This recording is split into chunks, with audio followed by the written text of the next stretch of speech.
یہ اپنی بہنوں کو, اپنی بیٹیوں کو, اپنی بیویوں کو دکانوں پہ بیٹھاتے ہیں. کیا جواب دو گے اللہ کو؟ کیا منہ دکھاؤ گے اللہ کو؟ بیٹیوں کو گھر میں رہنا چاہیے. یہ بیٹیوں کی ذمہ داری تھی کہ وہ گھر کی حفاظت کرتی, لیکن تم نے اس کو بازار میں لا کے کھڑا کر دیا. کل قیامت کے تم جواب نہیں دے سکو گے. تمہارا کوئی سجدہ تمہیں بچا نہیں سکے گا. اس لیے بنیادی ذمہ داری ہم سب کی یہ بنتی ہے, آؤ مل کر ہم سب اللہ کی رسی کو مضبوطی سے تھامیں. آؤ اس تعلیم کے مشن کو آگے بڑھائیں. اگر تعلیم کے مشن کو آگے نہیں بڑھاؤ گے, حکومت کی بہت سخت نظر ہمارے اور آپ کے اوپر پڑی ہوئی ہے. مدرسوں میں تالے لگ رہے, مدرسوں کی طرف توجہ حکومت کی بہت قاعدے سے لگی ہوئی ہے. اس لیے اے غیور مسلمانوں, کشیشور استھان کے زندہ دل نوجوانوں, عزت دار ماں بہنوں, میں پورنیا سے آ کر مفتی اختر امام عادل قاسمی کا شاگرد یہ بابانگ دہل آپ کی آواز لگاتا ہوں, آپ سے فریاد کرتا ہوں, خدا کی قسم اگر قاری مبین فیضی کے ادارے کو اگر مل جل کے آگے بڑھاؤ گے تو تمہاری بیٹیاں, تمہاری بہنیں جو آج ارتداد کے رائے اختیار کر رہی ہیں, غیر مسلموں کے ساتھ رفو چنکر ہو رہی ہیں, ان کے شانہ بشانہ کھڑے ہو کر ان کی محفلوں میں, ان کی مجلسوں میں, ان کے طرح طرح کے فنکشن میں شرکت کر رہی ہیں. فاطمہ نام رکھنے والی لڑکیاں کسی دیوی دیوتا کے نام رکھ رہی ہیں. بولو اس کے ذمہ دار کون ہیں؟ بولیں اس کے ذمہ دار کون ہے؟ اس کے ذمہ دار ظاہر ہے ہم اور آپ ہیں. اس کے ہماری اور آپ کی بڑی ذمہ داری بنتی ہے. بنیادی ضرورت ہے اللہ کے واسطے آپ سب جاگیں. اگر نہیں جاگو گے نا تو پھر یاد رکھو حضرت مودی اور حضرت امت شاہ کی جوڑی بہت اچھی اللہ نے رکھی ہے. گھبراؤ مت. نبی علیہ السلام کا فرمان اعمالکم اموالکم, جب تمہارے اعمال بگڑ جائیں گے تو تمہارے سروں پہ ظالم حکمرانوں کو مسلط کر دیا جائے گا. یہ کیا گیا ہے, یہ ہمارے اعمال کے رزلٹ ہیں, یہ ہمارے اعمال کے نتائج ہیں. جیسے کرنی ویسی بھرنی. اگر نہیں مانو گے, اگر نہیں سدھرو گے, خدا کی قسم لٹ مارا جائے گا. تمہاری شریعت کے ساتھ جس طرح چھیڑ چھاڑ کی جا رہی, یکساں سول کوڈ کو جس طرح اتراکھنڈ میں نافذ کر دیا گیا, اب بہار میں بھی نافذ کرنے کی باقاعدہ بات چیت چل رہی ہے. خدا نہ خواستہ اگر یکساں سول کوڈ نافذ کر دیا گیا تو بولو مسلمانوں کیا کرو گے جب تمہاری شریعت تمہارے ہاتھوں سے چھن جائے گی. ایک 3 طلاق پر پابندی لگی تھی, مسلم پرسنل لا بورڈ کی طرف سے فارم بنائے گئے تھے, سگنیچر مہم, دستخط مہم چلائی گئی تھی, لیکن یہ یکساں سول کوڈ اتنا خطرناک قانون ہے جس میں 3 طلاق بھی مثبت ہے, جس میں نکاح بھی مثبت ہے, جس میں بیٹیوں کو جو ترکہ دیتے ہو وہ ترکہ بھی مثبت ہے, اور بھی بہت سارے قانون اس میں مثبت ہے. جانتے بھی ہو آپ, کبھی آپ نے جاننے کی کوشش نہیں کی ہوگی یہ یکساں سول کوڈ کون سا قانون ہے, کتنا سخت قانون ہے. آپ جان کر حیران رہو گے. یکساں سول کوڈ اگر نافذ کر دیا گیا تو جس طرح سے آج اگر کسی لڑکی یا کسی لڑکے کا نکاح قاری مبین فیضی یا مولانا تبریز عادل یا فلاں مولانا عبد الجبار وغیرہ کوئی بھی مولوی اگر نکاح پڑھا دیتا, ہاں ہو گیا, دونوں طرف سے رضامندی ہو گئی, گواہان تک بات پہنچ گئی, نکاح ہو جاتا ہے کہ نہیں ہو جاتا ہے؟ نکاح ہو جاتا ہے. لیکن جانتے ہو اگر یکساں سول کوڈ نافذ کر دیا گیا, اگر مولانا عبد الجبار نے آپ کی بٹیا یا آپ کے بیٹے کا نکاح پڑھا بھی دیا, یہ یکساں سول کوڈ اتنا سخت اور اتنا بڑا کالا قانون ہے. یکساں سول کوڈ کا قانون کہتا نہیں, میرج ایکٹ کے تحت بنیادی ضرورت ہے کہ مولوی کے نکاح پڑھا لینے سے لڑکے اور لڑکی کی شادی نہیں ہو جاتی, بلکہ آپ کو لوور کورٹ یا ہائی کورٹ کا دروازہ کھٹکھٹانا پڑے گا, وہاں جانا پڑے گا اور آپ کو میرج کرانا پڑے گا. یعنی جب تک کورٹ میرج نہیں کرا لیتے آپ کی بچوں کی شادی انیواریہ ہے, ویلڈ نہیں ہے. گویا صاف ستھرا یہ سندیش ہے, ان قریب وہ دن آ رہا ہے, ہمیں گھروں سے نکلنا پڑے گا. اس لیے اے زندہ دل لوگوں, عزت دار ماں بہنوں, آپ سے بھی کہتا ہوں ہماری شریعت ہمارے ہاتھوں سے نکلتی جا رہی ہے. جب ہمارا ملک اور ملک کے سمویدھان نے ہمیں اس بات کی پرمیشن, ہمیں اس بات کی اجازت دی ہے, تو کیوں نہ ہم سب مل کر اپنے ملک کے سمویدھان کی حفاظت کریں. ملک کے سمویدھان کی حفاظت میں شریعت کی بھی حفاظت ہے, ہندو مسلم بھائی چارگی کی بھی حفاظت ہے. تو انشاءاللہ آج کے بعد سے ہم اپنی بہن بیٹیوں کو سب سے پہلے قرآن کی تعلیم دیں گے نا انشاءاللہ. ہاتھ اٹھا کر وعدہ کرو سارے بھائی, انشاءاللہ. آپ آپ لوگوں نے ہاتھ اٹھایا، اللہ تعالیٰ آپ کے جذبے کو قبول کرے۔ بزرگوں، باتیں کہنے کی بہت سی ہیں، لیکن ایک بات اور میں کہہ دیتا ہوں، یہ جو تعلیمی تیراک ٹمٹما رہا ہے نا، جو انشاءاللہ آپ دیکھ رہا ان قریب اگر آپ سب کی توجہ ہو گئی، آپ نے اپنی بچیوں کو اس ادارے میں داخل کروا دیا، آپ کی بیٹیاں اگر سچ مچ فاطمہ الزہرا کی کنیزہ بن گئی، حضرت عائشہ رضی اللہ تعالی عنہا کی کنیزہ بن گئی، تو آپ دیکھنا پھر آپ کے گھر کا ماحول جنت نما ماحول ہوگا۔ آپ کی بیٹیاں رات سونے جائے گی تو پھر کارٹون دیکھ کے نہیں سوئے گی، پھر کیٹرینا کیف اور فلانوا کیف اور ٹھکا کیف جو ہیروئن اور ایک طرح کے گانے اور اس کے ڈریسز ہوتے ہیں، ٹی وی آن کر کے دیکھنا۔ اور لڑکیوں کو خاص کر میں کہتا ہوں، اب نوجوان لڑکیاں میشو ہے، فلپ کارٹ، اسی طرح امیزون اور بھی بہت سے آن لائن ایپ ہیں جس سے لڑکیاں شاپنگ کرتی ہیں۔ اور آپ کو جان کر یہ حیرانی ہوگی، مسلم پرسنل لا کی رپورٹ بتاتی ہے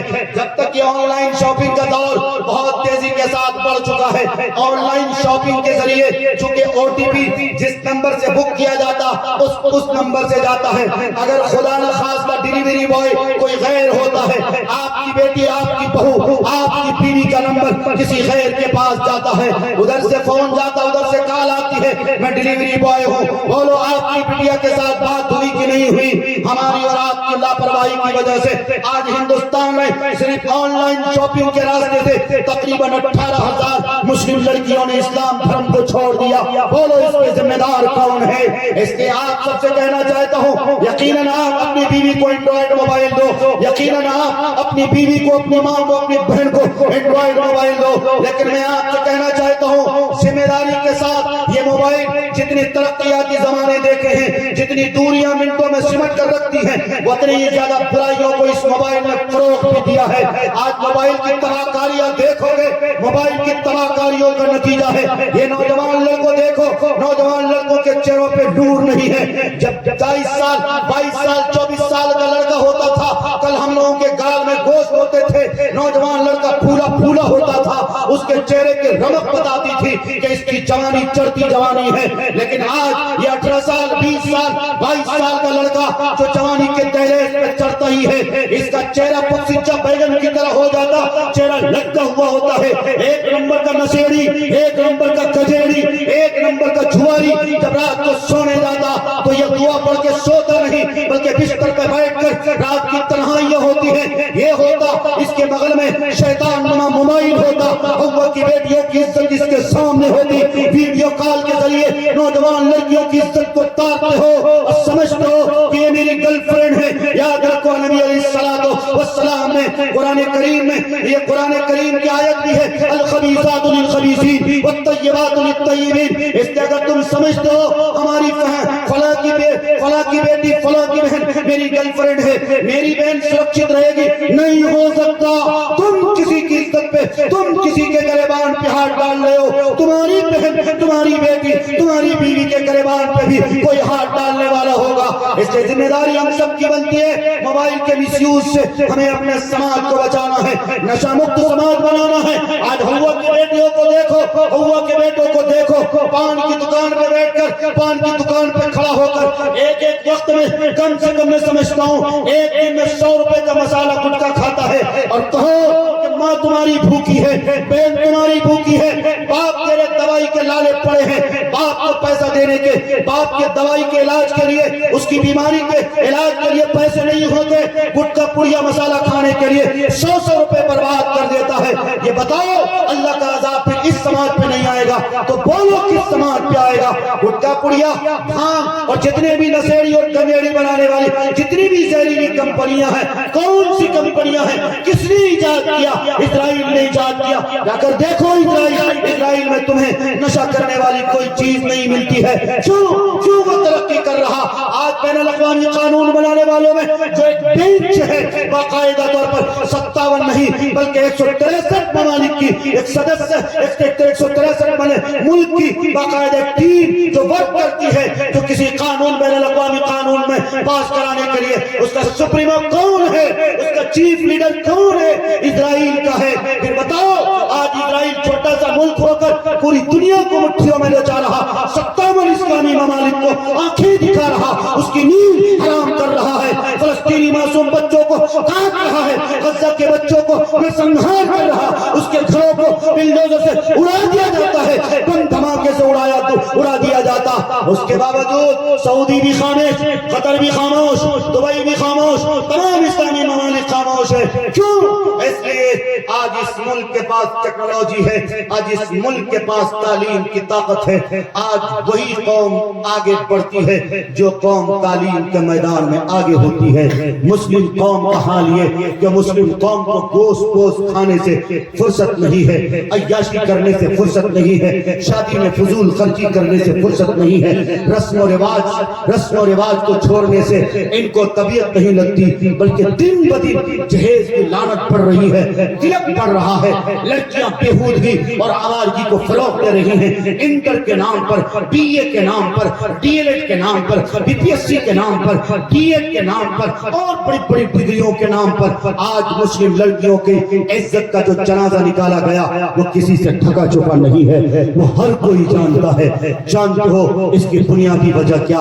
اس کی بنیادی وجہ یہ کہ جب آپ کی بچی 2 سال 3 سال 4 سال 5 سال 6 سال کی تھی، جس عمر میں بچی کی تتلاتی زبان سے اللہ محمد کا نام نکلنا چاہیے، حسبی ربی جل اللہ، جو کل کی مائیں اپنی بچوں کو سلاتے وقت پڑھا کرتی تھی، اے کاش آج اگر مائیں ایسی ہو جائیں بچوں کو سلاتے وقت اگر اسلامک گیت گا کر بچوں کو سلا دیں تو میں سمجھتا ہوں آج بھی فاطمہ نام رکھنے والی لڑکیاں انشاءاللہ صفت کے اعتبار سے فاطمہ ہو سکتی ہیں، فاطمہ کی کنیزہ ہو سکتی ہیں. لیکن ہم نے اور آپ نے کیا کیا؟ 2 سال 3 سال 4 سال کی معصوم بچی کے ہاتھ میں موبائل پکڑا دیا، اس کو کارٹون بنا دیا. آج بچوں کا حال یہ، کارٹون دیکھ کر اس کا دماغ کارٹون ہو چکا ہے، ڈبے کا دودھ پی کر اس کے بچے کا دماغ بھی ڈبہ ہو چکا. یہی وجہ ہے کہ وہ اسلامی تعلیمات کو ایکسپٹ نہیں کر پاتا، اسلامی تعلیمات کو اپنی زندگی میں اتار نہیں پاتا. اس لیے اے کشیشور استھان کے زندہ دل لوگوں، ضمیر فروش اگر نہیں ہو، اگر آپ کے دل میں دھڑکتا ہوا دل ہے، اگر تھوڑی بھی ایمان کی چنگاری بچی ہے تو میں تمہیں ایمان کی اس چنگاری سے آگ لگا رہا ہوں. اٹھو اور آج ہی سے طے کرو کہ انشاءاللہ آج کے بعد سے جامعہ رشیدیہ للبنات جو اس مدرسے ہم اس مدرسے کو آگے بڑھائیں گے، ہم اپنی بچیوں کو اس مدرسے میں داخلہ کرائیں گے. جو غلطیاں ہو گئی سو ہو گئی، اب کشیشور استھان سے ایک تحریک ابھرے گی اور وہ تحریک یہ ہوگی ہم محمد الرسول اللہ کے سچے پکے غلام بنیں گے. آپ علیہ السلام کے مشن کو آگے بڑھائیں گے، آپ علیہ السلام کے سندیش کو، آپ علیہ السلام کے میسیجز کو ہم غیر مسلم بھائیوں تک پہنچائیں گے. غیر مسلم بھائیوں کو کہیں گے کہ میرے نبی نے ہنسا کی تعلیم نہیں دی، میرے نبی نے محبت کی تعلیم دی، میرے نبی نے یہاں تک فرمایا تمہارا پڑوسی اگر کوئی یہودی کیوں نہ ہو اس کے ساتھ حسن سلوک کرو، اس کے ساتھ بھی محبت اور بھائی چارگی کا برتاؤ پیش کرو. یہ ہمارے نبی کی تعلیم ہے. کس نے کہا کہ میرے نبی نے تلوار سے اسلام پھیلایا؟ یہ غلط ہے، 100 بار غلط ہے. میرے نبی نے اگر پوری دنیا میں اسلام کا جھنڈا گاڑا ہے تو صرف اخلاق جیت کر لوگوں کے دل جیت کر اخلاق کی دیوار کو کھڑی کر اس لیے کشیشور استھان کے زندہ دل لوگوں، غیور مسلمانوں، قوم کی درمند بیٹیوں، دھڑکتے دل رکھنے والے نوجوانوں، آپ سب یہ بیڑا اٹھاؤ اور آج طے کرو کہ ہماری سب سے پہلی ضرورت جو ہے وہ مدرسے میں داخلہ دلائیں گے. آپ سے میں گارنٹی کے ساتھ کہتا ہوں اگر آپ کی بیٹی پڑھ لے گی تو پھر آپ دیکھنا، اگر ایک بیٹی پڑھتی ہے، ایک گھر پڑھتا ہے، ایک سماج پڑھتا ہے، ایک سوسائٹی پڑھتی ہے. اس تو بیٹی بچاؤ گے بھی اور انشاءاللہ سماج ڈیولپ بھی کرے گا، سماج ترقی بھی کرے گا. اللہ سے دعا کرتے ہیں کہ اللہ ہمیں کہنے سے زیادہ اللہ تعالی ہم سبوں کو، ہم دونوں کو سمجھ کی توفیق عطا کرے. بزرگ اور کہتا ہوں اس بات سے بھی بخوبی اندازہ ہوتا ہے